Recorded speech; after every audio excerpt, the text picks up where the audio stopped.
Hello students, a warm welcome once again to all of you. And what exactly we are going to discuss today? So in front of you, the heading is here.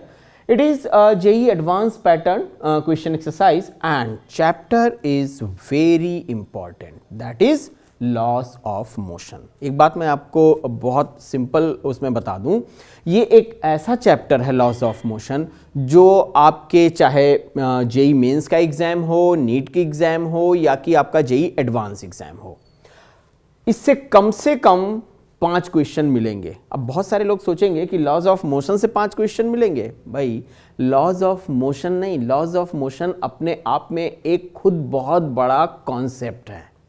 Laws of motion, फिर rotation, ये concepts हैं, ये chapters नहीं हैं। और आपके मतलब exam में इन कॉन्सेप्ट, ये कोई जरूरी नहीं है कि लॉज ऑफ मोशन से ही कोई क्वेश्चन उठाया जाए। एप्लीकेशन इसका इवन आपकी इलेक्ट्रोस्टैट और इलेक्ट्रोडायनामिक्स में भी होता है। ठीक है, एक इंक्लाइन प्लेन पे चार्ज रख दिया, उसके ऊपर एक चार्ज बॉडी रोल करा दी, आप कहोगे ये तो लॉज ऑफ मोशन से नहीं है।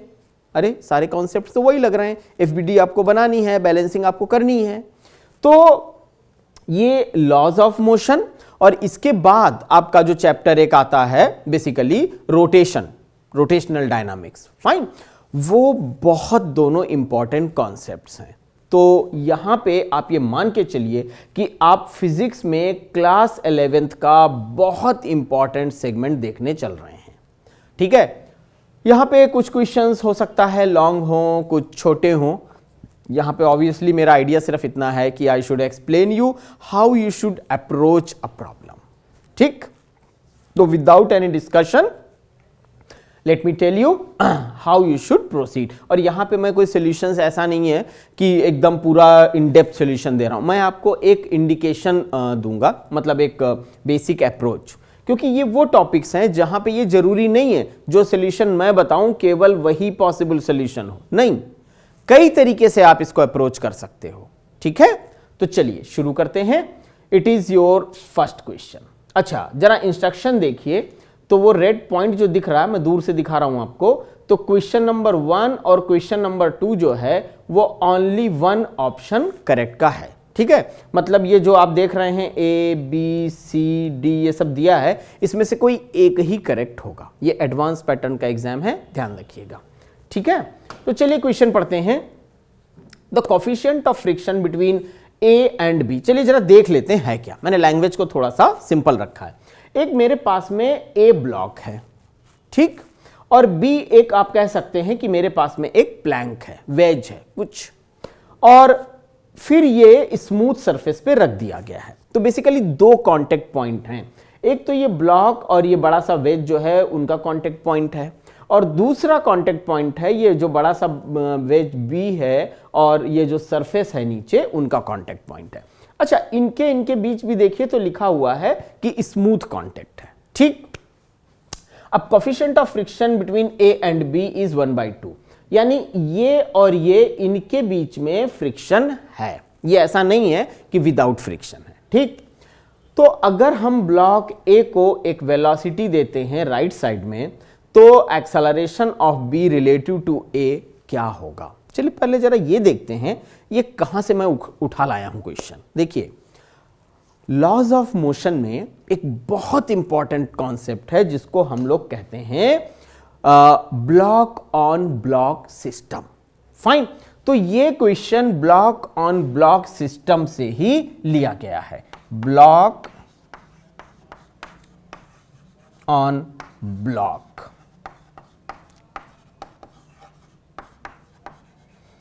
आप चाहें तो यहां फोर्स लगा के चलाएं कि कितना मैक्सिमम मैं वो वेलोसिटी दूं कि ये पीछे ना गिरे, या और भी कई सारी पॉसिबिलिटीज, पर ये ब्लॉक ऑन ब्लॉक सिस्टम जो है इसके कॉन्सेप्ट को प्लीज बहुत अच्छे से करने की कोशिश करिएगा। ठीक है, अब इस पर्टिकुलर सिचुएशन में मैं आपको इसका आंसर समझा देता हूं।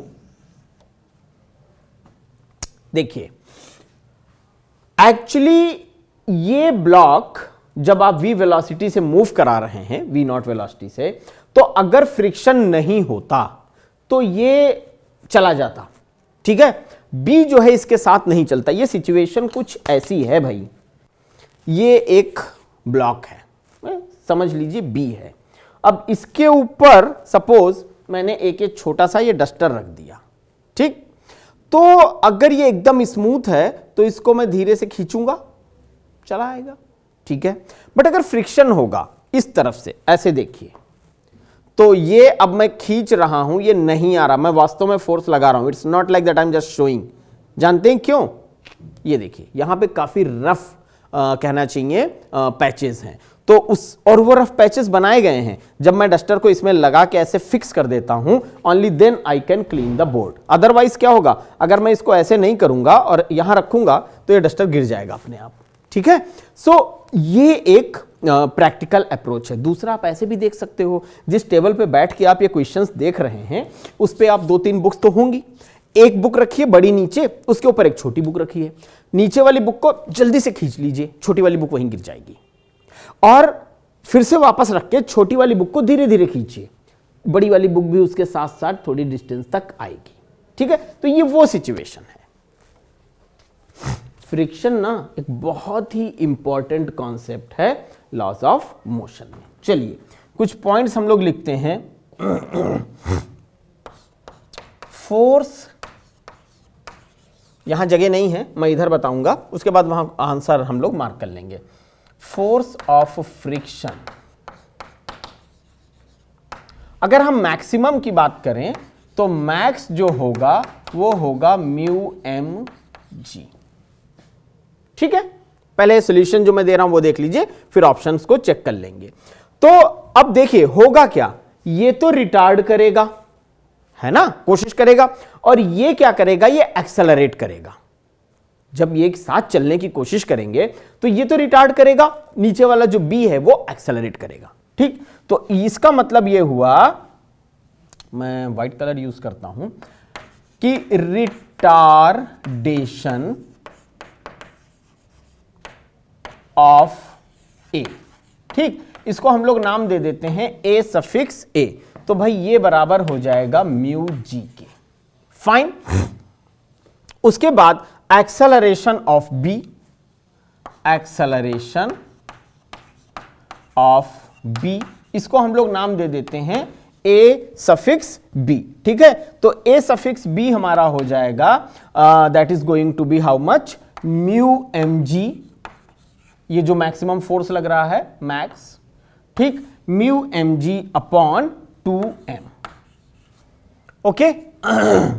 सो now A B is equal to mu m g upon 2m, cancel कर दीजिए इसको इसके साथ में, कोई इशू नहीं। अच्छा वहां मैंने किया क्या, हाँ, आप में से बहुत सारे लोग सोच रहे होंगे कि यार इन्होंने ये क्या लिख दिया, m वगैरह तो कुछ है नहीं, भाई वो बेसिकली म्यू एम जी था। अब यहां पे आप लिखोगे M A this retardation of A, तो m से m खत्म हो गया, जो मैंने यहां दिखा दिया आपको। मैं चाहता तो इसको सीधा लिख देता म्यू जी बाई 2, ठीक है।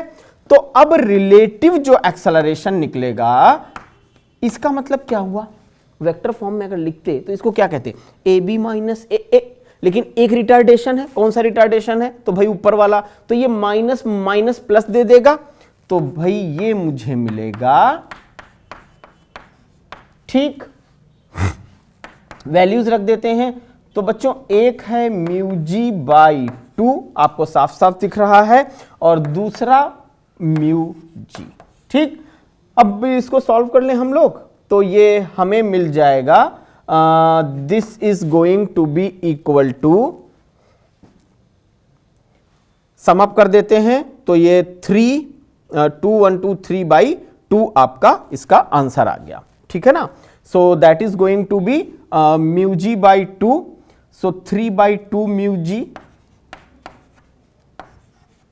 ये तो हुआ रिलेटिव एक्सेलरेशन। लेकिन अब मजे की बात देखिए कि म्यू की वैल्यू कितनी गिवन है, मैं हट जा रहा हूं, ये देखिए 1/2, तो भाई इसको मैं ऐसे भी तो लिखूंगा अब, ठीक। तो अल्टीमेटली ये मुझे मिल गया 3/4 जी, ठीक। तो उस सब को जब यूज किया तो आपके सामने ये वाला आंसर आ गया। ये जरूरी नहीं है कि जो मैंने अप्रोच आपको दी है आप वही फॉलो करें, आप चाहें तो इसका अलग अलग एफबीडी बना के भी निकाल सकते हैं। यही सबसे खूबसूरत या ब्यूटीफुल बात है पार्टिकल डायनामिक्स और लॉज ऑफ मोशन में। अच्छा, उनका एक और बहुत अच्छा एग्जाम्पल ये है कि अगर वर्क एनर्जी पावर मेरा तैयार है चैप्टर अच्छे से, जिसमें तो सिर्फ 2 ही 3 फॉर्मूले हैं, तो लॉज ऑफ मोशन के बड़े बड़े क्वेश्चन भी मैं उससे कर ले जाऊंगा, तो मेरा टाइम काफी सेव होगा। तो ये सारी चीजें ना बेसिकली मैकेनिक्स देखिए अगर आप, तो आपके किसी भी कॉम्पिटिटिव एग्जाम में मैकेनिक्स का रोल बहुत अच्छा खासा होता है। तो प्लीज जिसको मैकेनिक्स समझ में आ गई वो फिजिक्स में काफी कंफर्टेबल रहेगा, और जिसको मैकेनिक्स समझ में नहीं आई तो अब थोड़ा सा फिर तो मुश्किल होगी। इसीलिए मैं अपना चेहरा नहीं कर रहा हूं कैमरे की तरफ, मैं कहना नहीं चाहता हूं कि मैकेनिक्स समझ में नहीं आई तो फिजिक्स में मुश्किल होगी। ठीक है, it's your choice, it's up to you how you should tackle. देखिए फ्रिक्शन नहीं है तो ये डस्टर बार बार इसमें से निकल जा रहा है, और अभी मैं इसको इसके साथ फिक्स करने की कोशिश करता हूं विद रफ एज। ठीक है, तो अब देखिए ये काफी स्ट्रांग उसके साथ में जुड़ गया है। तो यही ब्यूटीफुल चीज है, इसलिए मैं बोल रहा था कि फ्रिक्शन बहुत इंपॉर्टेंट एस्पेक्ट है। आइए क्वेश्चन नंबर 2 की बात करते हैं। एक लिफ्ट है जिसका टोटल मास कैपिटल M है। अच्छा, और ये केबल के थ्रू ऊपर जाती है, नीचे आती है, तो h हाइट तक वो चली गई अपनी एस्केलेटर। तो greatest tension which the cables can safely bear is NmG। एक वैल्यू दी है कि भाई ये मैक्सिमम टेंशन है, मतलब इससे ज्यादा लोग अंदर नहीं आ सकते। आपने देखा होगा लिफ्ट के ऊपर लिखा रहता है maximum load this much, maximum number of people लिखा रहता है 7, 13, 12 डिपेंडिंग अपॉन दिस साइज। ठीक है, तो वो चीज है। The maximum speed of the lift during its journey if the ascent is to made in shortest time. अच्छा, इसका मतलब सोचिए, लिफ्ट अगर तेजी से ऊपर जाती है, आप लोगों ने फील किया होगा कि जब आप ग्राउंड फ्लोर से ऊपर जाते हैं लिफ्ट का बटन दबा के, तो आपको थोड़ा हैवी फील होता है, और जब नीचे उतरते हैं तो थोड़ा लाइट फील होता है। तो ऊपर अगर बहुत तेजी से जाएगी तो एक्सेलरेशन बढ़ा, तो एक्सेलरेशन जब बढ़ेगा तो जो ओवरऑल वेट होगा ना वो क्या हो जाएगा, mg प्लस ma। तो ओवरऑल टेंशन भी तो बढ़ जाएगा। तो हमें ये बैलेंस करना है कि भाई एक्सेलरेशन मेरा इतना ज्यादा ना हो जाए कि ये टूट जाए। ठीक है, तो हमें ये टाइम पता लगाना है कि वो मैक्सिमम स्पीड क्या है कि लिफ्ट सेफली ऊपर पहुंच सके। क्वेश्चन समझ में आ गया? उससे ज्यादा तेज चलाएंगे, केबल के ऊपर टेंशन लगेगा तो केबल ब्रेक हो जाएंगे। हालांकि आज की लिफ्ट में बहुत सारे सिक्योरिटी फीचर्स होते हैं, लेकिन फिर भी आप लोग न्यूज़पेपर्स में पढ़ते होंगे कि इतने फ्लोर से लिफ्ट नीचे गिरी, होता है बिकॉज भाई मशीन है, मशीन में फेल्योर्स तो पॉसिबल है। ठीक है, तो चलिए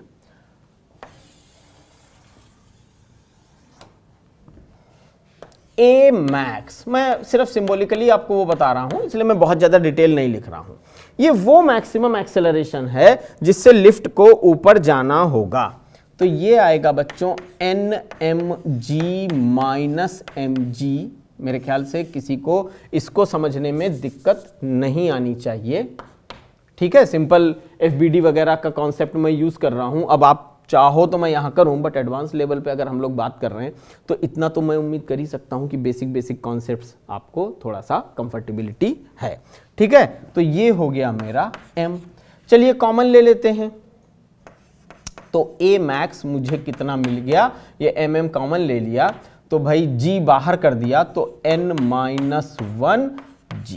ठीक है, ये मेरा क्या आ गया, ये आ गया मैक्सिमम एक्सेलरेशन। अच्छा, मैक्सिमम रिटार्डेशन ये कितना होगा, तो ये बराबर होगा G के। एक्चुअली हम लोगों को लॉज ऑफ मोशन और पार्टिकल रोटेशन में ज़्यादा मुश्किल इसलिए आती है ना, क्योंकि जो बेसिक फैक्ट्स रहते हैं, कॉन्सेप्ट्स, उन्हें हम मिस करते चलते हैं। अब यहाँ ये जो मैं लिख रहा हूँ ना, मैक्सिमम रिटार्डेशन जो है वो G है। बहुत सारे बच्चे इसको लेके ना सोच रहे होंगे ये कहाँ से लिख दिया मैक्सिमम रिटार्डेशन G है। फ्री फॉल के केस में क्या होता है, सोचिए।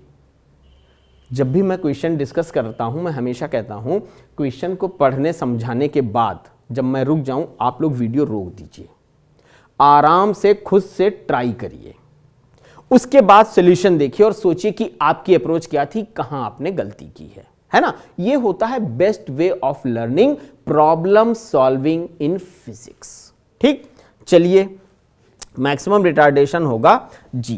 अब कई सारी अप्रोच हैं, मैं एक बड़ी बेसिक अप्रोच ले रहा हूं कि मैं वीटी ग्राफ एक बनाता हूं। भाई देखो, कम से कम टाइम में लिफ्ट को पहुंचना है, तो लिफ्ट तो जल्दी जल्दी जानी चाहिए, सोच तो हमारी यही होगी ना। तो हम लोग एक वीटी ग्राफ बनाते हैं कि भाई लिफ्ट कैसे जल्दी जल्दी जानी चाहिए। तो अगर मैं एक वीटी ग्राफ बना दूं, ठीक है, ये v है, ये टाइम t है, ठीक।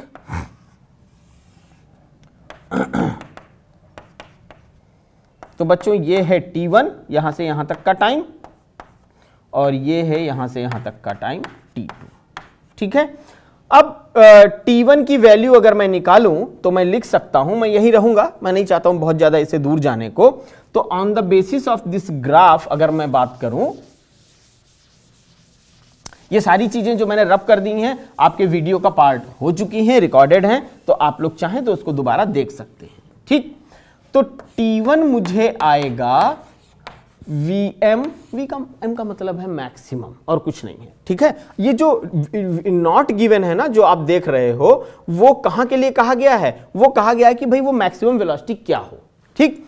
तो T1 बराबर आएगा Vm अपॉन n-1 इंटू जी। इसको हम लोग नाम दे देते हैं इक्वेशन नंबर 1 का। और जो T2 आएगा बच्चों, वो आएगा Vm बाई जी। रुकेगी भी तो, सोचने की बात तो ये भी है, ग्राफ में भी और मैंने शो क्या किया था, ठीक है। तो अगर ये चीजें मुझे वैल्यूज मिल गई हैं T1 T2 की, तो अब मुझे अपना बेसिक फार्मूला लगाना होगा। और बेसिक फार्मूला क्या होगा, मुझे लिखना तो नहीं चाहिए क्योंकि आप लोग सब ब्रिलियंट लोग हैं, लेकिन फिर भी अगर रिवाइज ना किया हो, एरिया अंडर वीटी कर्व क्या देगा मुझे, आप लोग सोचिए, ठीक। तो एरिया अंडर वीटी कर्व मुझे देगा H is equal to half g. नहीं, इतना क्यों लिखना, कुछ काम तो आप लोगों को भी करना चाहिए। T1 अब ठीक है, बहुत सारे लोग इस इक्वेशन को लेके बहुत कुछ सोचेंगे और मैं यही चाहता हूं। मेरा इन क्वेश्चंस को डिस्कस करने का मेजर स्टडी में हम लोगों का ये आइडिया नहीं है कि हम एक क्वेश्चन दें और सॉल्यूशन दे दें, नहीं, हम इंश्योर करना चाहते हैं कि आप अपने आप से वर्कआउट करना शुरू करें। देखिए, if I am telling you 1000 problems with proper solution and if you are not learning, I mean you are unable to grasp, तो कोई पॉइंट नहीं निकला। लेकिन अगर मैं आपको फोर्स कर देता हूं कि भाई मैं 50 क्वेश्चन डिस्कस कर रहा हूं पर आपको वर्कआउट करना है, तो डेफिनेटली आप 50 के बाद के 2-4 क्वेश्चन जो और होंगे उनमें कोशिश करो, क्योंकि आपकी हैबिट बन जाएगी, ठीक है। तो इस इक्वेशन को लेके बहुत सारे लोग सोच रहे होंगे कि क्या है, सोचिए, करिए, ठीक है। इसका नाम मैंने दिया है इक्वेशन नंबर 3। मेन प्रॉब्लम तो अब मैं करने जा रहा हूं। From equation number 1 to 3, using equation number 1 to 3, ठीक। Using equation number 1 to 3, Vm is equal to 2gh n-1 by n। कहां से आ गया ये? अरे वैल्यूज रिप्लेस कर दीजिए, सॉल्व कर दीजिए, दैट्स इट, ठीक। तो चलिए जरा मैच करने की कोशिश करते हैं। मैं हट जाता हूं किनारे। तो भाई अब इसमें A नहीं है, C नहीं है, B नहीं है, बचा क्या? D is my correct option, ठीक है। लॉज ऑफ मोशन एक ऐसा चैप्टर है ना, नॉर्मली आप लोग वर्कआउट नहीं करते हो, जानते हैं क्यों? अरे बड़ा मुश्किल चैप्टर है भाई। जैसे ही रोटेशनल मोशन की बात की जाती, बड़ा मुश्किल चैप्टर है, नहीं कर सकते, ऐसा नहीं है।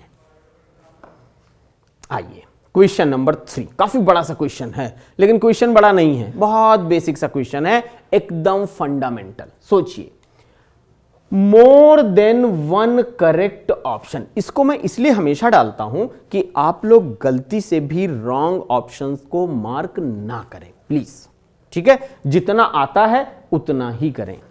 IITs आपको इसलिए नहीं वो करती हैं कि आप निगेटिव मार्किंग लें। निगेटिव मार्किंग अगर आप ले रहे हैं तो ये अच्छी अप्रोच नहीं है। चलिए क्वेश्चन पढ़ते हैं। देखिए, 2 ब्लॉक हैं यहां पे, ब्लॉक A और ब्लॉक A, ठीक है। दोनों का नाम एक जैसा है, B होना चाहिए वैसे लिखा है, तो कोई इशू नहीं है। Block A B of mass 4 and 2, तो ये वाला 4 का है और ये बेसिकली बी है, ठीक है, जो कुछ प्रिंटिंग एरर है उसके कारण ऐसा है, और ये 2 का है। मैं लिख देता हूं यहां पे भाई, ये 4 है, ये 2 है, ठीक। ये ऐसे रख दिए गए हैं, स्प्रिंग एक जोड़ दी गई है। अब सिस्टम को रेस्ट से रिलीज कर दिया गया। सोचिए, ये 4 वाला तो तेजी से नीचे भागेगा, ये अपने साथ बेचारा 2 वाले को भी चल पड़ेगा, चल भाई हल्का आदमी है तू भी चल, और ये स्प्रिंग इस हालत में थोड़ा सा जाएगा खींच, कुछ एनर्जी भी आ जाएगी इसमें।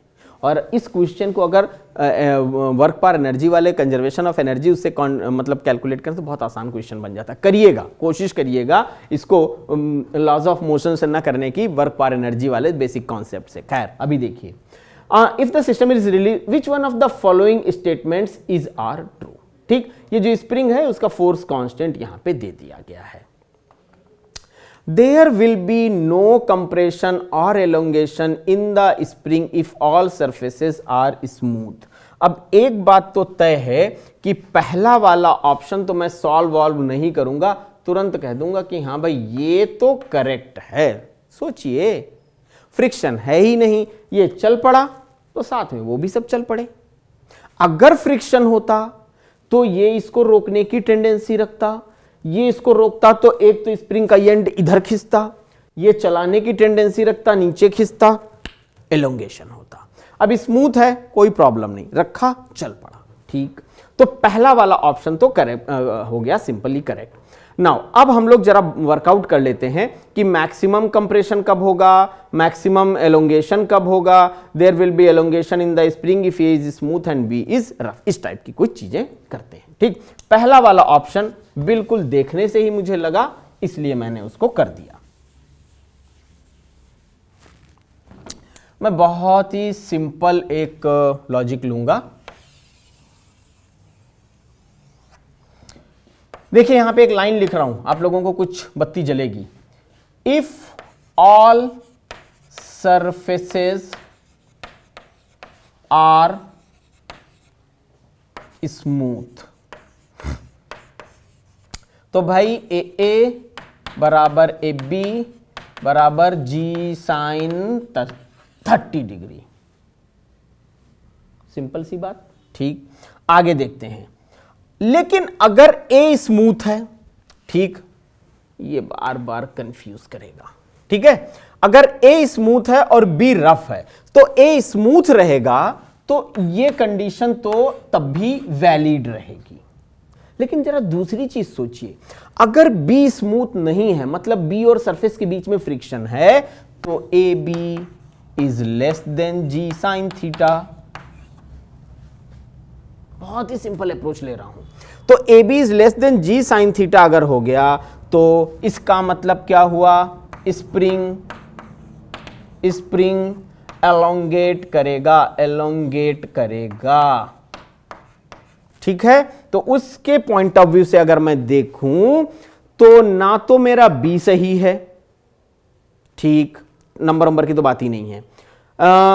नहीं भाई, there will be elongation in the spring if A is smooth and B is rough. ये ऑप्शन है, ये आपका एक्सप्लेनेशन है, ठीक है। तो ऐसा कुछ नहीं है, ये बहुत ही कॉम्प्लिकेटेड क्वेश्चंस हैं, they are very simple one. मैं हमेशा क्वेश्चन को करने से पहले आपके लिए उस अप्रोच को लेता हूं जो सिंपलेस्ट होती है, ठीक है, और बाकी कॉम्प्लिकेटेड आपके ऊपर है, क्योंकि मुझे हर स्टूडेंट का ध्यान रखना है कि कहीं कुछ मुश्किल ना हो जाए, ठीक है भाई। ओ हो, ये एक बड़ा सा क्वेश्चन आ गया, कुछ नहीं है, पुली मास सिस्टम लगा दिए मैंने, और यहां पे मैंने एक चीज लिख दी है, ये देखिए मैं छुपा देता हूं, सिर्फ इसको अंडरलाइन करता हूं। अगर ये चीज आपको समझ में आ गई तो मुझे एफबीडी नहीं दिखानी होगी, ठीक है, और अगर ये चीज समझ में नहीं आती है तब मुझे फिर एफबीडी दिखानी चाहिए। इसका मतलब जानते हैं क्या है, किसी भी पुली का कोई मास नहीं है, किसी भी स्ट्रिंग का कोई मास नहीं है, कोई भी स्ट्रिंग एक्सटेंसिबल नहीं है। मैं इतना सब लिखता, उससे सिंपल मैंने लिख दिया ideal condition. Massless police, massless string, inextensible string, finish. अच्छा, अगर मासलेस और ये सारी चीजें हो रही हैं तो इसका मतलब क्या हुआ? तो मैं जरा इसको कंप्लीट कर देता हूं। अगर ये सब कुछ आइडियल है तो ये 80 न्यूटन ऊपर लग रहा है ना, तो भाई यहां पे लगना चाहिए 40। अब देखिए आपको कैच आना शुरू हो गया होगा। हट जाता हूं मैं, एक बार देख लीजिए आप लोग फिर। ठीक, उसके बाद ये भाई 40-40 वाला इक्वली डिस्ट्रीब्यूट हो गया 20-20 न्यूटन में। आप भी सोचेंगे अरे इतने सिंपल क्वेश्चन को इतना कॉम्प्लिकेटेड क्यों बनाया गया? और नॉर्मली यही होता है, पुली से पुली जोड़ते चले गए। एक बहुत फेमस बुक है, मैं नाम नहीं लूंगा यहाँ पे। उस बुक में अगर आप इस कॉन्सेप्ट को पढ़ें तो एक पर्सन खड़ा हुआ, डायग्राम बना है और उसमें बहुत सारे पुलिस ब्लॉक्स अटैच्ड हैं। आपको लगेगा ओह क्या है ये, लेकिन अगर उसको ध्यान से एनालाइज करना शुरू करो, सब अपने आप ओपन होता चला जाता है। 80, 40-40, 40 का आधा आधा, 20-20।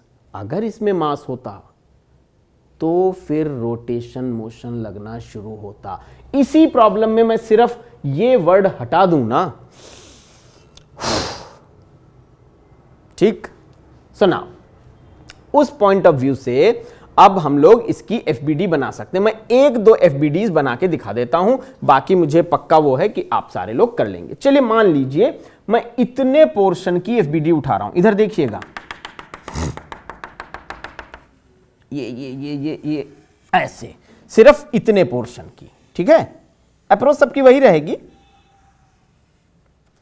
मैंने इतने पोर्शन की एफबीडी उठाई तो यहां पे मैं इस एफबीडी को बना दे रहा हूं। ये आया, ठीक। यहां पे कितना है? तो यहां पे 1 kg है। फिर कितना है? तो 2 kg है, 2 kg है, ठीक। और ये कितना कितना है? तो अभी मैंने लिखा था 20-20, क्योंकि 80 का आधा आधा 40-40, 40 का आधा 20-20। तो ये सिचुएशन हो गई, बाकी ये अपना हैंग आउट कर रही है। तो उस सिचुएशन में अगर आप देखो तो हाफ पोर्शन अगर मैं कंसीडर करूं थोड़ी देर के लिए, है ना, तो हाफ पोर्शन का बच्चों मतलब हो गया कि ये 1 kg का ब्लॉक है 1, ठीक। ये 1 kg वाले में 10 से मल्टीप्लाई कर दीजिए तो 10 न्यूटन का फोर्स नीचे लगेगा। अब ये मत कहिएगा ये क्यों लग रहा है, वेट mg, w जो इसका काम कर रहा है। और भाई ये ऊपर कितना था? तो अभी अभी हम लोगों ने देखा था ये कितना था। तो इसके हिसाब से A1 हो गया बच्चों, A1 is equal to 10 metre per second square. उसी तरीके से इसका सेकंड वाला पोर्शन जो 2 किलोग्राम वाला है, उस 2 किलोग्राम वाले में A2 बराबर आ जाएगा 0। जानते हैं क्यों? अरे ये 2 है, 2 को 10 से मल्टीप्लाई करेंगे 20 हो जाएगा, और उस पे कितना लग रहा है? 20 ऊपर 20 नीचे, कुछ नहीं चलना है, खत्म। तो बस यही अप्रोच आपको लगा के चलनी है। ये 40 हो जाएगा, यहां 20 है, ये 30 हो जाएगा, यहां 20 है, नेट उसका आप निकाल लीजिए। तो A3 जो है, A3 का मतलब जानते हैं क्या है? A3 मतलब ये 3 वाला। तो A3 इसी तरीके से आप करेंगे तो 10/3 मीटर पर सेकेंड स्क्वायर आ जाएगा। और A4 हम लोग इसी तरीके से करेंगे तो 40 नीचे 20 ऊपर, तो ये आपका बन जाएगा 20/4। 20/4 मतलब बड़ा मुश्किल कैलकुलेशन हो जाएगा, ठीक। तो उस पॉइंट ऑफ व्यू से अगर मैं देखूं तो मैं यहां लिख देता हूं कि A में जो है R और T करेक्ट होगा, ठीक है। A वाले में RT करेक्ट है। देख लीजिए आप खुद, क्या ये ऊपर मूव करेगा? मैंने निशान लगाया हुआ है। क्या इसकी वैल्यू 10 मीटर पर सेकंड स्क्वायर होगी? आपके सामने मैंने रखा हुआ है, ठीक।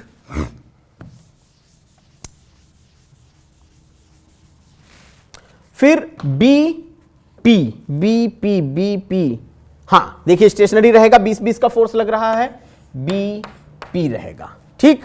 उसके बाद C वाले के लिए अगर मैं कहूं तो अभी हम लोगों ने क्या निकाला था? तो C वाले के लिए निकाला था विल मूव अप। हां जी बिल्कुल, C वाला विल मूव अप, CQ आ जाएगा आपका, ठीक है।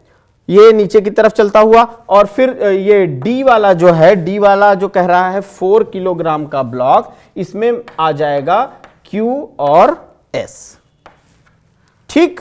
देखिए अभी अभी कैलकुलेट किया था, 20/4 5 किया था, और ये विल मूव डाउन, तो ये नीचे आएगा, ये ऊपर चलेगा। बिल्कुल बेसिक सा क्वेश्चन और एकदम फंडामेंटल अप्रोच। ठीक, चलिए क्वेश्चन नंबर 5। यहां इंस्ट्रक्शन देखिए, इंटीजर टाइप। इस 2018 में जो पेपर आया उसमें उन्होंने इंटीजर टाइप क्वेश्चन के लिए नंबर्स दे दिए थे 20,000 30,000, और बहुत सारे बच्चे इस इनर्शिया में गलत करके आए कि अगर 20 आया तो उन्होंने 2 लिख दिया। तो प्लीज ये गलती मत करिएगा, कंप्यूटर बेस्ड टेस्ट है, बहुत केयरफुल रहिएगा। Block of mass 5 kg is kept on a horizontal floor having coefficient of friction इतना। ठीक, 5 kg। ओके, फ्रिक्शन है, यहां पे वैल्यू गिवन है 0.09। आगे बढ़ते हैं। Two mutually perpendicular horizontal forces of 3 Newton and 4 Newton. Mutually perpendicular horizontal forces, तो म्यूचुअली परपेंडिकुलर हो गए तो भी थीटा की वैल्यू कितनी हो गई? पाई2। ठीक, तो F आ जाएगा net under root F1 square 3 3 जा 9 प्लस F2 स्क्वायर 4 4 जा 16 कॉस थीटा F1 F2 तो बेकार हो गया, तो 16 और 9 25, इससे ज्यादा सिंपल कुछ हो नहीं सकता था, इसलिए मैंने ये वैल्यू रखी। ठीक, 5 न्यूटन का नेट फोर्स लग रहा है। बहुत ही फंडामेंटल क्वेश्चन। आइए, F मैक्स कुछ नहीं है बल्कि पहले क्वेश्चन की तरह म्यू एम जी। वैल्यूज रख लें तो F मैक्स मुझे मिलेगा 4.5 न्यूटन। कैसे? 0.09 multiplied by 5 multiplied by 10। Solve कर लीजिएगा। ठीक, तो ये मुझे 4.9 मिला, तो A बराबर मुझे मिलेगा, sorry, F minus this F max upon M। Solve करिएगा, आपको आंसर आएगा 0.1 मीटर पर सेकेंड स्क्वायर। 0.1। अब जरा इसको देखते हैं, इन्होंने यहां लिखा है ना .x, और x की वैल्यू 0.1 नहीं है, गलती मत करिएगा, 1 है। क्यों? क्योंकि यहां ध्यान से अगर आप देखो तो पॉइंट यहां लगा हुआ है। 0.1 कर दोगे तो पॉइंट हो जाएगा। मैथ में पॉइंट कुछ नहीं होता है। ऐसी गलतियां मत करिएगा प्लीज कंप्यूटर बेस्ड एग्जाम में। So it was a discussion of 5 questions. Fine, आप लोग ये स्ट्रेटजी अच्छे से जानते हैं कि आधे घंटे से ज्यादा या 35 मिनट से ज्यादा का वीडियो नहीं, फिर एक नेक्स्ट सेट में कभी जल्दी से बनाएंगे, उसमें फिर क्वेश्चंस लेंगे and so on so fourth. चलिए, इस होप के साथ मैं इस वीडियो को क्लोज करता हूं कि आप इस मैसेज को थोड़ा सा अडॉप्ट करने की कोशिश करेंगे। Thanks a lot.